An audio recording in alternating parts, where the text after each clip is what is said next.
Hey, and welcome to another edition of TryKnoxville.com. And second time that I've had the opportunity of sitting face to face on this program interviewing Chief Aaron Fuller. Last time I wasn't quite able to call you Chief, I don't think. It wasn't right before that, or maybe the council hadn't approved it, maybe, or something. No, I think I Oh, was was it? Chief, but it was really fresh. It was really It was fresh. really new. Yeah. Because we were talking about your son kind of teasing you a little bit about Oh it. yeah. Yeah. Yep. I made Chief, and he finally started calling me Lieutenant. He's fast. I'll be all right if he just calls me Dad. Exactly So. right. Exactly right. So everything going good with the family? Yeah. Everything's great. School's in, and sports are going on with. Yeah, obviously it's limited a little bit, but things are good. That's good. Good. Busy schedule. Oh yeah. As always, and the older they get, the more busy you become. Yeah. So yeah. The more independent they seem to be too.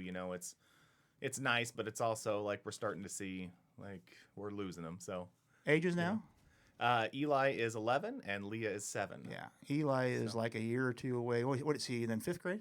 He's in 6th. Oh, he's middle school already. Oh yeah. Oh, it's happening. Yeah. The changes are happening. Yeah. Oh yeah. Yeah. Yeah. Him and his buddies are running around playing football, bothering Brandon Niemers there at the rec center in the afternoons and carrying on. We get off the air, we'll talk more about the teenage lives because I'll tell you, I got some stories. But anyway, we are broadcasting live from the National Sprint Car Hall of Fame Museum, and want to remind everybody that the museum is giving away another Corvette this year. It's going to be drawn on Saturday night of the Nationals.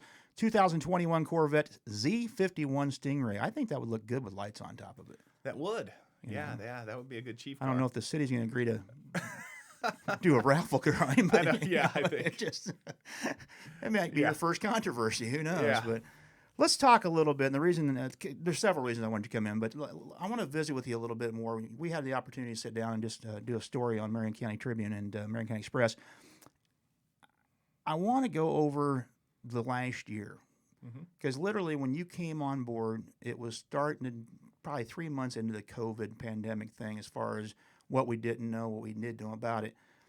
You guys had to change your operations quite a bit, really, considering to the norm as far as arrests, pulling people over, and such like that. And then right in the heart of it is the stressors of all the political garbage that was going on that we've seen in larger cities, Des Moines being one of them. Sure. Just down the road, 35 minutes. I mean, you guys had a heck of a year as far as adjustments were concerned, but you still pulled it off. Yeah, we did. And kind of like we talked about prior to starting the podcast, it's nice being in a small town because we don't have to deal with a lot of that stuff, right? And for a lot of us, that's very much on purpose, right? Being here in a small town. Right. As far as COVID goes, Chief Lasada really kind of led the way on that with the department. I mean, whenever it just kind of hit out of the blue for a lot of us, and we really didn't know how to deal with it, how to react. We limited traffic stops to serious violations only. Sheriff Sandholt and Lieutenant Kingery out at the sheriff's office, they put some restrictions on who we could take to jail, who we could not take to jail. I mean, obviously, if you get COVID inside a jail, it's going to spread like wildfire. It's going to be awful. Right. So, even though I'm sure that was probably even a little annoying or whatever the word is you want to use for deputies and even Sandholt or Kingery. But it was definitely the right decision, to limit who they're taking. Right. And of course, as time goes on, we learn more about COVID. We learn how to keep others safe, how to keep ourselves safe, and then we start to pick up operations again. In fact, so pretty much everything, statistically, everything was down from last year except for traffic stops. Traffic stops went up. With that, citations were down, but warnings went up. And I like to think that the guys were really using their emotional intelligence, showing empathy for people. It's a difficult time. COVID made a lot of people's financial lives difficult. The last thing they need to do is be paying a fine for rolling through a stop sign or doing 10 or 11 over. So citations were down, warnings were up, traffic stops were up. Right. But overall it was good. Especially the way that we finished the year, and and then the ups and downs with COVID. As it hits, we still kind of adjust, but hopefully with the vaccine rolling out, and we'll somewhat see a normal 2021. I guess we'll see, but I think you'll see more of it on the back half of it, I hope. Yeah. I'd like to see it sooner than that, obviously. Yeah, But, I me mean, too. we got some legwork to do yet with the vaccine and everything else. You mentioned, and I'm going to throw a curveball at you here a little bit. You mentioned about warnings being up, citations being down, but traffic stops being up. Is the old theory, the old philosophy of you didn't meet your quota last month? Explain why people keep on saying that. I mean, you see that on social media all the time, but what's up with that? I mean, is this something somebody invented years ago? So, I mean, I'm sure that at some point somewhere, a law enforcement agency said, hey, officers, you need to stop this, or, you need to issue this many tickets, this many warnings, whatever. Right. We don't do that. Well, first of all, it's illegal to do that. Yeah, now. exactly. Exactly.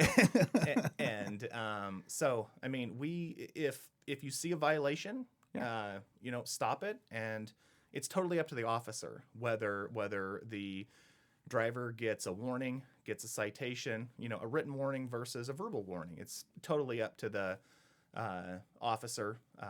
I have no say in it. Right. I would never show up to a traffic stop that another officer made and say, no, give her a ticket, or no, give him a warning. Mm-hmm. I mean, that's Micromanaging that's the 101. officers- Yeah. No. That would never happen. I don't think any of my lieutenants would ever do that. The sergeants would never do that either.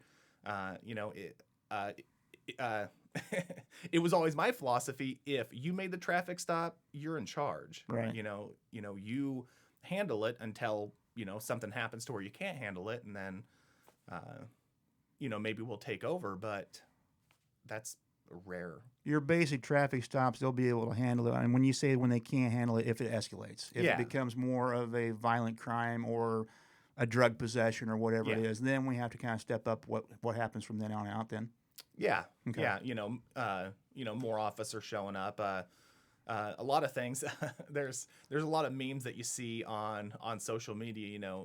The first officer's fine, but when the second and third officer rolls up, something's wrong. And that's not always the case. It could just be that the officer's driving by and he's stopping to see if the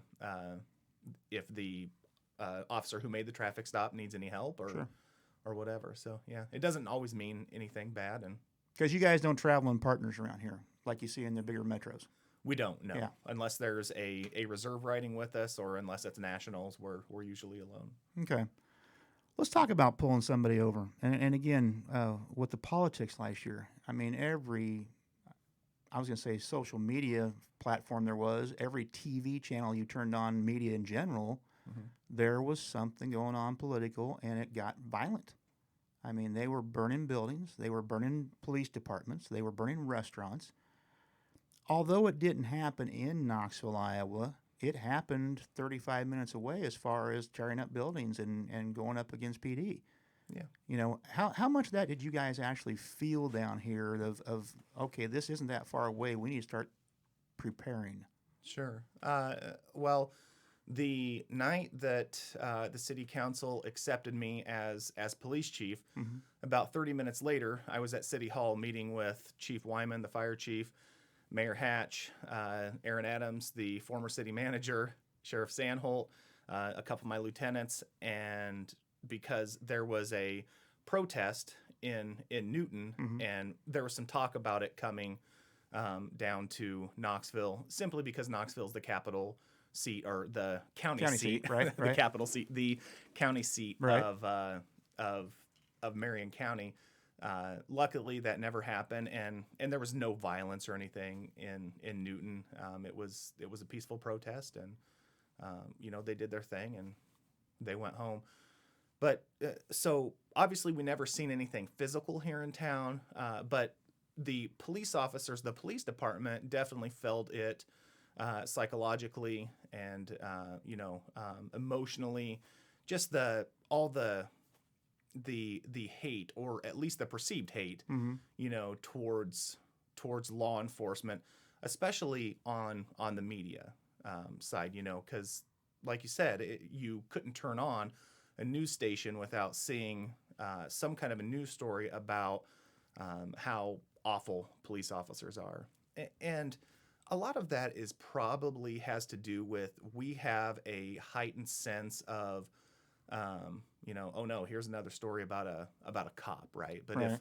But if it was a story about a bad doctor, like we wouldn't take any offense to it or anything Sure. like that. So a lot of it is just what we see or hear or perceive or at least pay attention to. That kind of that I don't know the word that you would use. That affects us, I Mm-hmm. guess. So, yeah, it was difficult. Obviously, I think that everybody agrees the protest. It's absolutely fine to protest. Right. Protest anything and everything all day long, right? Right. Just like on January 6th, the protest in DC. Mm-hmm. It's fine. Everybody should be behind protests, behind making sure that you're heard, right? But when it turns to violence, when Right. it turns to destruction and stuff like that, there's no room for that anywhere. Yeah, there's a line that's drawn, and they crossed the line in D.C. It Yeah. was a peaceful protest that turned into violence against the Capitol. Yeah. Same thing with Des Moines last summer. It was pretty much a peaceful protest, and 10 o'clock, midnight, whatever it was that night, it got out of control. They were damaging buildings, they were breaking glass, they were putting the not, I don't want to say raid, but they were marching towards the Capitol. Yeah. Yeah. And in fact, I think I'm fairly confident, and I may or may not remember this correctly. I think they might have gotten into a federal building there in I think Des Moines. I think you're right. Some rioters did. Yeah. But, and you said it right there, 10 o'clock, midnight, under the guise of darkness, that's when a lot of the violence would happen. It wouldn't happen during the day, at least the vast majority of it. So, and by that time, the protesters, the ones that want their voice heard, Mm-hmm. they're gone, they're at home, and now it's the rioters. So, Right.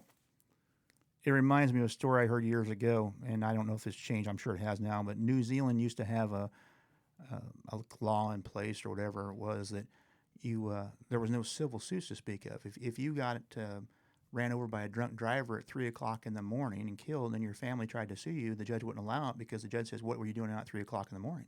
yeah. It seems like there's a reason why as kids we had curfew. Nothing good happens after 10 o'clock or midnight. Sure. As far as dealing it with yourselves, and I'm reminded of a movie I just watched, and if you're listening to this podcast, don't go out and get this with the kids. It's called Jarhead. I don't know if you've seen this movie or not. I have, It's yeah. about Kuwait, and they got all geared up, all pumped up. They thought they were going to war, and really and truly, they did absolutely very little over there. This particular movie was about. And when you guys are in a situation like you said, your first night, okay, here it comes. This is a possibility. We're all revved up. How do you guys detune that? And the reason I ask this is because Try Knoxville is to promote Knoxville. And public safety is one of the things a person looks at to move to Knoxville or move anywhere. It's education, public safety. I mean, that's the top two. My thing is, are you guys in a position where you can deal with the high stressors of law enforcement being a small population? And I know you are, but tell folks how you guys dealt with that. As far as dealing with, like how we would respond to something, Not so like much how you that, respond, or- but how you dealt with the hype up, the Okay. getting ready, and then Yeah. all of a sudden, okay, it didn't happen, but we're the adrenaline's rushing. Yeah. I mean, there's a pre-plan to it. It's not out of control by no means, Yeah. but then you have to think, okay, it didn't happen tonight. The next car I pull over, are they the ones that are going to do something? Yeah. Well, and so that's where law enforcement everywhere has a tremendous benefit to it for situations like that, right? So we go from up here Mm-hmm. to down here maybe 2 or 3 times a shift. Right. And it's not healthy. Yeah. There's so many studies out there that show there's a reason why police officers die younger. If you don't keep busy after you retire, you're not going to last long. Why you need some kind of exercise regimen. You need to eat healthy. You need to take care of yourself. So we definitely know how to go from highs to lows very easily. But at the same time, not everybody deals with this, Sure. the Everybody's same, different. Yep. Yeah. The way that I deal with, going from high to a low or, and then back to a high might be a whole lot different than the way that, Sergeant Varas or the way that, Officer Eastwood deals with it. So it's, we all have to have our own coping mechanisms, just to ensure that we can, survive and do so properly, and that's why alcohol abuse is, very, very high in law enforcement, as is divorce. 50% of law enforcement officers end up getting divorced once or twice in their lives, and it's just because there's so much stress, and it's, if you don't know how to cope with it, you cope with it the wrong way. Right. You mentioned Officer Eastwood. I always have to do this disclaimer. No, he's not Dirty Harry. He is not. No. Talk about the worst name to have as a police officer. Is he? But anyway, you mentioned also a new sergeant in your ranks. Not a new officer, but a new sergeant. Yes. And Skylar Varas. And Roland also got promoted. Yes. Let's talk about some of the opportunities, because I got to admit, you came in, I thought, okay, I've known this guy a while. He's going to kind of lay back, play it out a little bit for a year and kind of let things fall where they may and see what happens. You've made some serious adjustments already.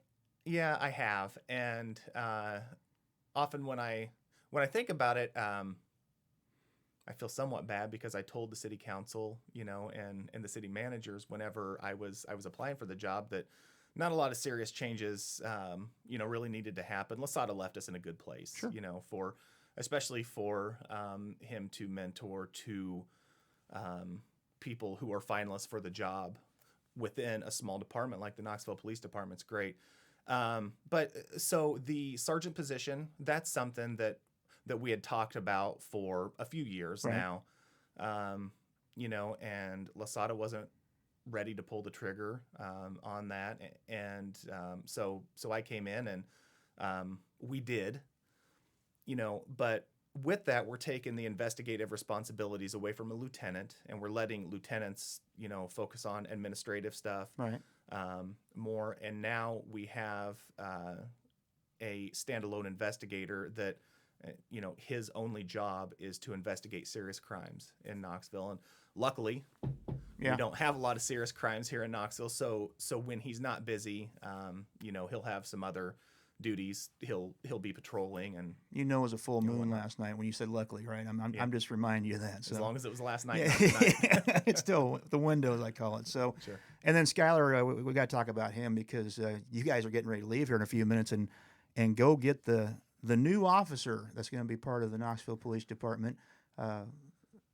What you considered a possible pipe dream goal down the road a while, and just had a meeting last fall about. Yeah. You guys are getting a new dog. Yeah. A new canine. We are. Yeah, it's excellent. We are leaving here in a few minutes now to go get Roscoe and bring him back to town. Again, the name Roscoe. I mean, it's okay, but you got to put the disclaimer on that. Yes. So. Oh yeah. Well, at least it's not Flash. Exactly. But what kind of dog is Roscoe? So Roscoe is a Belgian Malinois. Okay. And he's going to be trained in narcotics detection, and he's going to be trained in article tracking. He's going to be a full patrol dog. He'll have the capabilities of biting, I guess, for lack of better words. Taking charge, I call it. Yeah.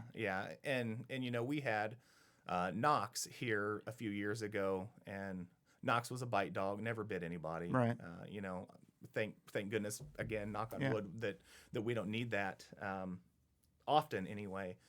But no, he's gonna bring so much to the department. You know, him and Officer Varas. I'm really excited just to see what all they do. Varas is a very driven officer. Everything he does it well.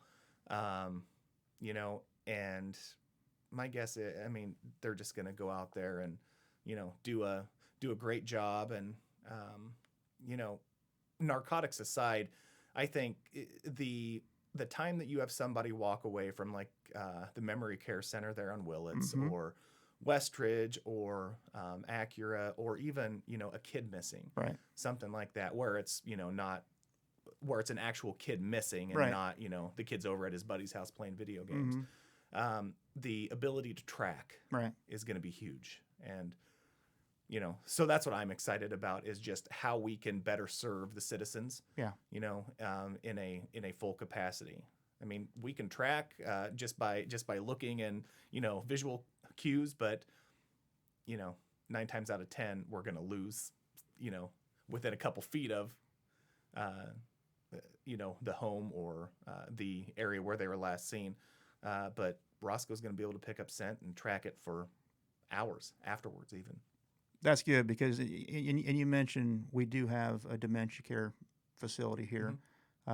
We have dementia patients at home right now too. Yeah. I mean, let's be honest. We're an older community, but on the same side, we're also a younger community, because we have a lot of toddlers out there, the 2 and 3 year olds. And you think to yourself, oh, nobody's going to keep their eyes off a toddler or 3-year-old or whatever. But I'm telling you, it does happen out there, where you're in the backyard. It's in July. You're having fun. You go answer the phone. You come back, and you know, little Joey's walked off. Yeah. Oh yeah. You know. Yeah. I thought it would never happen to me, but it did. Oh, it did. It did. It Didn't bring that up on purpose. It did. but- No. It's and you know, like you said, it happens, right? Sure. No, especially when you have a kid, or especially when you don't have kids, you Right. think to yourself, how could you let your kid walk away and, you know, go and do whatever?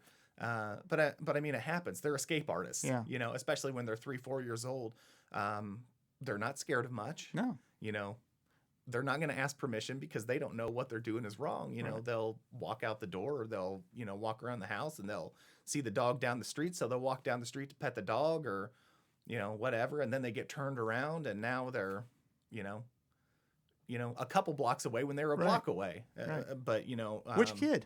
Roscoe, what's No, that? Which kid? Yeah, I'm opening a new kid. Yes, it was Eli. Of course. Yep. Oh yeah. Yep. When he was 3, Yeah. he found the garage door opener that for some reason we had in the house. Pushed the button. Here's the door opening on the garage. Hey. Walks out, riding his tricycle around in the driveway in his underwear. There you go. And luckily, we had some really great neighbors, Josh and Chrissy Link, and they were watching him and thinking, where in the world is Aaron and Cindy? And you know, we were none the wiser until we. I never had heard this story, so I hand to God, nobody's told me this. So I mean, it happens. It does. It It happens. does. It does. You know? And you know, it doesn't mean that you're a bad parent. No. It just means that, you know, you have a toddler and they're escape artists. They are. On the same, and I said I was going to talk to you out there about this, but since it was Eli, we'll go ahead and pick on him. You know, he's getting ready to be a teenager. You know, if he decides to show up late some night or take off, you got a dog. Yeah. You know, put that fear in him. Yeah. So, Well, and you know, good or bad. Yeah. I know a lot of people in town, and a lot of people know me. They know my kids and whatnot. So, and not just I think that not just because you get the badge on. That's the small community we like living. Oh yeah. Yeah. You know. Yeah. So I'm not. You know, I think he knows, and I mean, we've seen it before where, you know, him and his buddies were acting up at the rec center, wrestling around or something like that, and I hear about it. Oh, you yeah. know, and he's like, how do you know? And well, Eli, I know everything. Yeah, you know? I'll share a quick story with you. My daughter, as you know, I had her through her teenage years. She graduated here at Knoxville, and she couldn't wait to get away from Dad, because Dad knew everything that was going to happen even before she got in trouble type things. Sure. Okay, you know what I'm talking about. And literally, she got married while she was gone. She's got 3 kids now. She had 2. When he got out of the Marines, they were looking for a place to live, and they were looking at Oskaloosa, Pella area, and a little bit in Newton. And she finally says, "Dad, I want to live in Knoxville." I said, "What do you mean you want to live in Knoxville? You couldn't wait to get away from Knoxville." She goes, "Yeah, but," she goes, "you know everybody, and everybody knows you, and I want my kids to be safe." Yeah. you know, and that's our community. Yeah. Very intentional why people live here. Yeah. Why people live in small communities is very intentional. It's a lot more personalized than if you live in a community like Des Moines. Now, I mean, obviously Des Moines has their neighborhoods and stuff like that, but I mean, you can't beat a small town. No. You grew up in a small town. In fact, I'm going to your old stomping grounds tonight. I'm taking the basketball team down there. All right. Yeah. So you get down there much? I do, yeah, to see my mom. Yeah. Yep. Yeah. That's Yeah, I good. do. You gotta be a good kid. Oh yeah. Try to anyway. Yeah. Yeah. I'm sure that she wishes I was down there more often. And you know, I wish I was too, especially this last year with COVID. It's, you know, it's very difficult, you know, but We can talk all day long about COVID. We can talk all day long about the stressors. Let's talk to finish up the show a little bit. 2021, starting to get back to normal. You've got Roscoe coming in, and one of the biggest things I remember Derry coming in. I remember Knox coming in. You want to get this officer out in front of the public. Introduce and show them that it's not a dangerous situation. Yes, he's a bite dog, but he's just not going to go crazy and bite somebody. no. How are you going to pull that off this year? Have you got a game plan yet? So we do, yes. Officer Varas will be working days. Or, well, I should say Sergeant Varas. Sergeant, He'll be working days this year, and the plan is just to get Sergeant Varas and Roscoe out in front of as many people as we can, get them to the school. You know, there's a ton of people who donated, whether it was $20, whether it was a large chunk. You know, we promised that Roscoe will, you know, get out there and visit them. So we need to do that. And the great thing about it is, and just to kind of, even though he's a bite dog, Right. getting him around people. When we first started talking about it, I was not in favor of a bite dog. The trainer that we're going to told me this. He said, you know, you can, you know, have a dog that's not trained to bite, and he doesn't know when or when not to bite, right?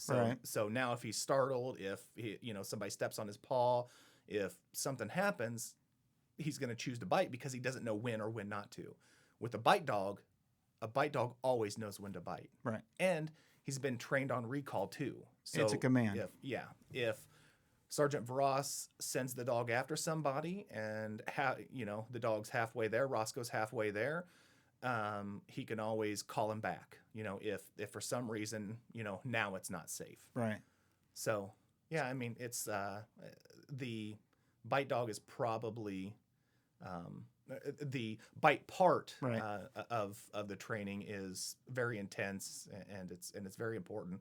And again, it's why I'm excited that Sergeant Varas is going to be our canine officer, because I know he's going to train a ton. Yeah. So you mentioned training. He's got some accelerated training to go through here in the next 4 weeks. He does, yes. He's going to be very busy. We're talking about Sergeant Varas, not the dog. The dog. Yes. The dog's probably ready for the most part, other than getting used to Sergeant Varas. Yep. Yes. Yeah. Yep. So the next 4 weeks or so is going to be just acclimating Varas to Roscoe and Roscoe to Varas, and you know, making sure that you know that they're a team.